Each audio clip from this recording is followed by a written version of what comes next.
ქართლში და კახეთში ცხენის ყოლა ისეთია პრობლემატურია რა ბალახია ცოტა აი შეხედეთ ბალახი რა დღეშია როდის იწვიან ბოლოს არავინ არ იცის სოფელ სასირეთში ვართ ხო და აქ აი მხედრები იყვნენ თავის დროზე ხო და კიდე რა უნდა მეთქო ყველას და უსაყავდა ცხენი და ბრძოლის დროს გამოდიოდნენ როგორც მხედრები ანუ საბრძოლო ერთეული იყო აზნაურებს ყველას ყავდა ცხენს ინახავდნენ და ბრძოლას სწავლობდნენ გლეხები თუ მიდიოდნენ შეიძლება გლეხსაც ყოლოდა ცხენი მაგრამ გლეხი უფრო იყო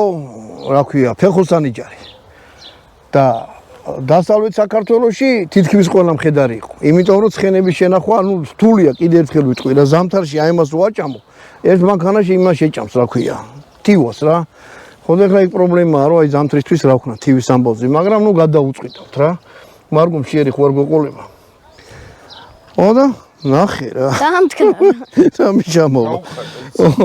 მოგეთ მეგობრებო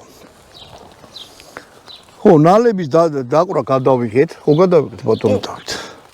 დავნალეთ კარგად არის ბანაობა უნდა მოვლა უყარს შაქარი არაჭამოთ ყვახი ვაშლები და რაღაც არაჭამოთ კიტრი სტაფილო აი ესე კამფეტის ამბავში ეხლა აი ლაშები ნახეთ რა სულ გამწვანებული აქვს დუჟი და რამე კი არ მოდის კიტრს ვაჭმეთ რომ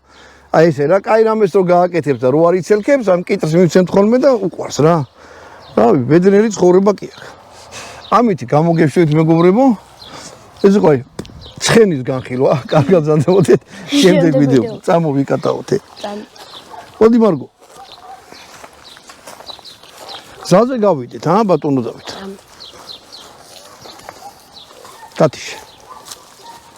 აკეთა ხო ზევი